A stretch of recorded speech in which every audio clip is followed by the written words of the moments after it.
And trust me, I'm not going to give you any, I'm not going to mislead you. You know, I'm a lawman. But they're going to have this fight, Chris. No, they're not. Well, hold on. I'm not going to discuss that with you. Because I've just said is also a factor. Conor Ben being the younger man at his prime. I would say unhealthy.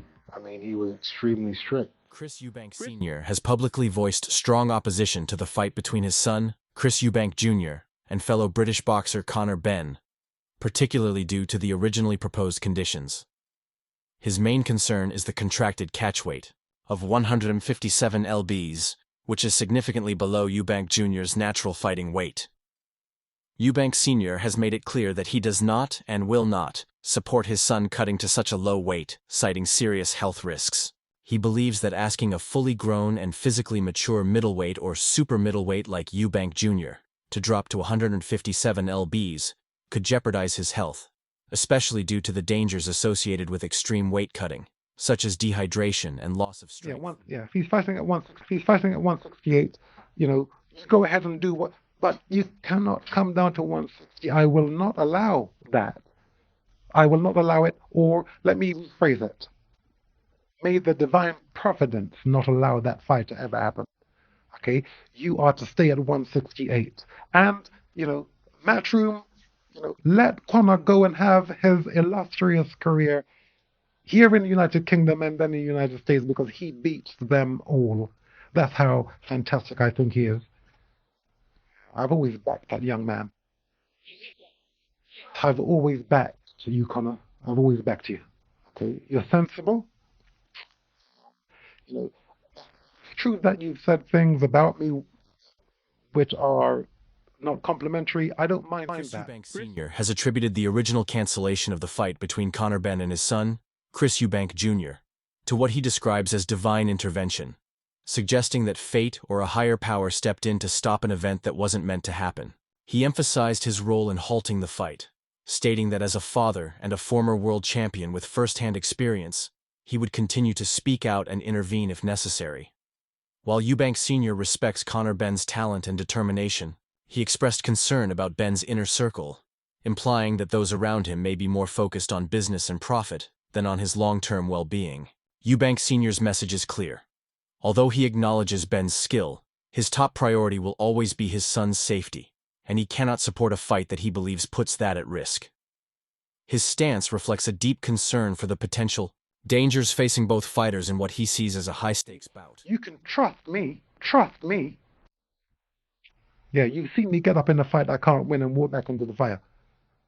You can trust me. I'm not going to give you any, I'm not going to mislead you. I'm a lawman. but they're going to have this fight, Chris. No, they're not. Well, hold on. I'm not going to discuss that with you, because I've just said the fight doesn't happen. you can't. It's finished. You can't stop them. Again, I stopped it the first time. Do you want me to qualify that? Sure. Okay. Yeah. When the fight was made, I said that fight is not happening. I didn't say anything. I didn't say anything again up until the day of the fight, where it was cancelled the day before. So let's do the same thing again. Eubank Sr. has always been a figure of immense discipline and control in his son's life, particularly in Chris Eubank Jr.'s boxing career. His strict approach went beyond teaching the fundamentals of the sport. It was about molding his son into a fighter who embodied his vision of excellence. Eubank Sr. instilled in Jr. a deep sense of purpose, focus, and commitment, shaping him with a distinct style and philosophy he believed would lead to greatness. Now, reflecting on the current state of the sport, Eubank Sr. is outspoken about his dissatisfaction, criticizing a promotional culture that prioritizes big names and hype over genuine skill and substance. His frustration with the direction of Eubank Jr.'s career becomes evident when he says, "I trained you, I brought you up in this boxing, and I gave you an extraordinary start." He believes his son possessed exceptional natural talent, but feels that the stylistic shift under the influence of Roy Jones Jr. has diluted that talent. Eubank Sr. is blunt in his assessment, calling Jr.'s transformation a move toward mediocrity, no longer reflecting the potential he once saw in him. To him, this is about more than just one fight. It's about his son rediscovering what once made him Would the special. public be interested in such a fight? Unfortunately, because promoters have been constantly rinsing the public with these fights, which actually are about names, not about abilities. So, they would take an interest in this fight. I think it's okay for me to actually say this. I trained you. I brought you up in this boxing. I gave you an extraordinary start. That is based on your ability to box. The style that you had was incredible. Chris Eubank Jr. has always been candid about the complexities of his relationship with his father, Chris Eubank Sr. Growing up under his father's watchful eye, Eubank Jr. often felt the weight of strict discipline and high expectations. He reveals that his father's intense control, especially during his formative years, significantly shaped his behavior. The constant pressure to perform and conform, both inside and outside the ring, often led to frustration and rebellion. His struggles in school, he admits, were partly due to the restrictive environment created by his father's rigid approach, which left little room for self-expression or the normal development of a young person. Despite these challenges, Eubank Jr. acknowledges that his father played a pivotal role in shaping his boxing career and style. However, there remains an underlying sense of conflict, particularly when Eubank Sr. continues to assert influence over his life as an adult. Eubank Jr. feels this influence most strongly when his father claims ownership of his success, insisting he trained him to become the man he is today. While this serves as a testament to Eubank Sr.'s impact, it also underscores Eubank Jr.'s ongoing struggle to step out from his father's shadow. Grateful for the foundation his father provided, Eubank Jr. also longs for autonomy, the freedom to define himself on his own terms, without the constant reminder of his father's control over his destiny. I would say it was unhealthy. It was unhealthy. I mean, he was extremely strict. I got away with nothing. If I messed up in school, if I didn't do a chore, if I got into a fight with my brothers, there was physical punishment, whether it was a belt, whether it was a cane, whether it was, a slap. Back then, in the 90s, that was how you discipline your kids. So that is where my fear obviously originated from, having to deal with that. But again, that type of punishment and that type of upbringing, type of strictness, made me who I am today.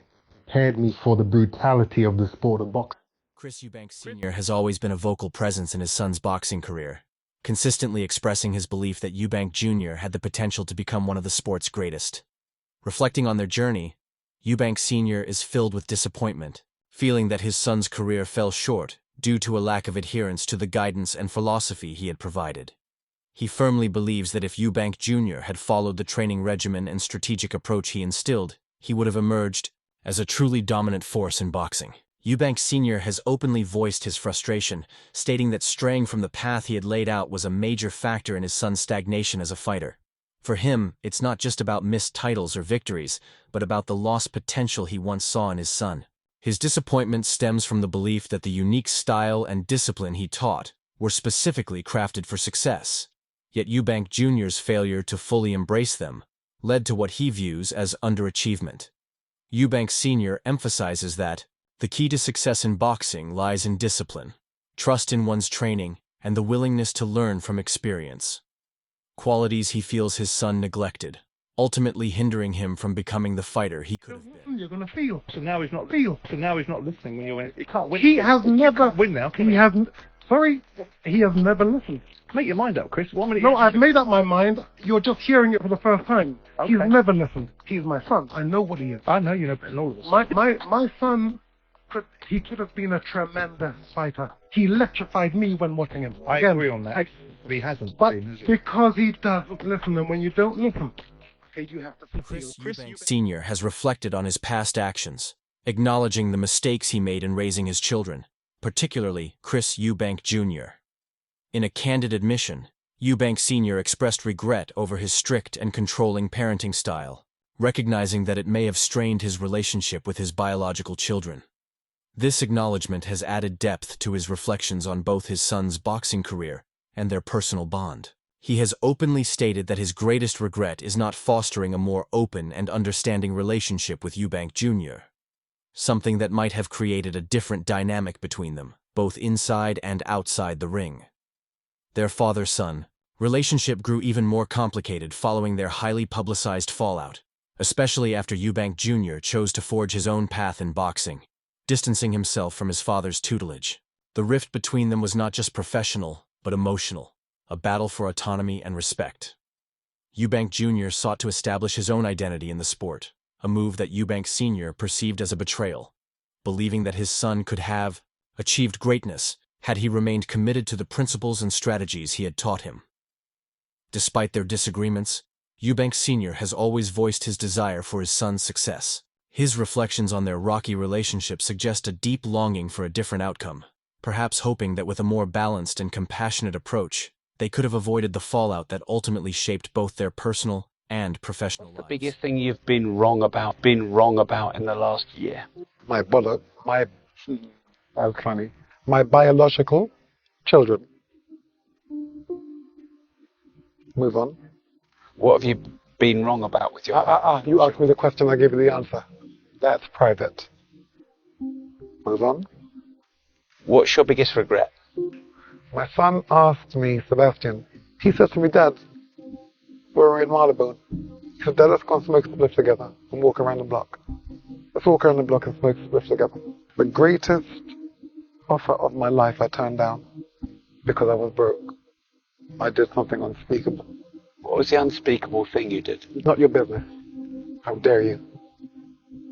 So Don't ask, you don't get. you should know. It's called discernment. I've brought you close enough for you to understand. Be careful to question me, young man. Don Charles, an experienced trainer with a long history of working with fighters, recently shared his thoughts on the upcoming bout between Chris Eubank Jr. and Conor Ben, aligning closely with the concerns previously raised by Chris Eubank. Senior Charles emphasized that key factors such as age, weight, and overall physical condition are crucial to understanding the dynamics of the fight. As a trainer, he pointed out that Conor Ben's youth and the fact that he's in the prime of his career could play a significant role. The age difference is a real factor, with Ben being the younger, more explosive fighter currently at the peak of his physical abilities. Charles also noted that Ben's aggressive fighting style, reminiscent of his father, Nigel Benn, could pose a unique challenge, as his relentless pressure and determination may overwhelm Eubank Jr., particularly if the latter isn't fully prepared for such intensity. While Eubank Jr. may hold the advantage of being the naturally bigger fighter, Charles stressed that this alone does not guarantee victory. He highlighted that Eubank Jr.'s physical edge depends on whether he has consistently maintained the necessary discipline and lifestyle, an uncertainty that could greatly impact the outcome. Ultimately, Charles described the fight as a 50-50 contest, underscoring the unpredictable nature of boxing, where even apparent advantages can be quickly overturned. Somebody who's trained fighters for a long time, do you feel like that's going to be a big part of this fight, and do you feel like it's a bit dangerous for Chris? Well, most definitely. If anyone should know, his father, Senior, he said his mind, and I second that opinion. That's a factor. The weight is a factor. The age, nobody seems to mention, is also a factor. Conor Ben being the younger man at his prime, yeah? Honestly, it wouldn't surprise me if Ben, especially the way he fights like his father, very aggressive, yeah? And listen, if I'm going to have to, I normally can't say to you, predict what I believe will happen. Christopher Jr. is the bigger man, granted. It depends. It depends. If he's been living the lifestyle, that's also a factor. Frank Warren recently shared his thoughts on the upcoming fight between Conor Ben and Chris Eubank Jr., acknowledging the strong public demand for the bout due to the historic rivalry between the two fighters. While he expressed a clear preference for Conor Ben to win, Warren also spoke candidly about the challenges the fight presents, particularly the weight difference. He noted that Ben's move up in weight could be a significant factor in how the fight unfolds, raising questions about whether Ben can effectively give away size and still perform at his best. Warren highlighted that this element is crucial, as it could heavily influence the outcome, especially considering the physical advantages Eubank Jr. may hold in terms of size and strength. Addressing concerns raised by Chris Eubank Sr. about the fight's safety, Warren stated that the decision ultimately lies with the fighter teams and the relevant boxing authorities, not with outside opinions. He emphasized that while the fight may not be the most technically ideal matchup, it's one the public is eager to see, and that demand is what's driving the business behind it. You've made it clear that you'd like to see Conor Benn knock out Chris Eubank Jr. You've made it clear who you want to see win that fight. How do you actually see the fight playing out? What have you made of Chris Eubank, the way that he's carried himself in the build-up? First of all, we all talk about the best fight and the best. That's not the best fight and the best, but it's a fight. There's a demand for it from the public because of their history. So that's why it's selling so well and doing so much business. How do I see it playing out? I don't know if Conor can give away the weight. I don't know. I hope he can. Do you agree with Chris Eubank Sr. where he says that fight is unsafe to make due to the weight? That's up to his teams to decide that. It's up to the boxing board to control. Conor Ben has been vocal about the historic significance of his upcoming fight with Chris Eubank Jr., acknowledging the deep-rooted legacy their families share in British boxing. He recognizes that this bout marks the first time in history that two fathers and their sons have clashed across generations in such a high-profile setting. The fight resonates with fans of all ages, from those who remember the intense rivalry between their fathers to a new generation of boxing enthusiasts. Despite the legacy and public interest, Ben remains grounded, insisting that for him, this is ultimately just another fight.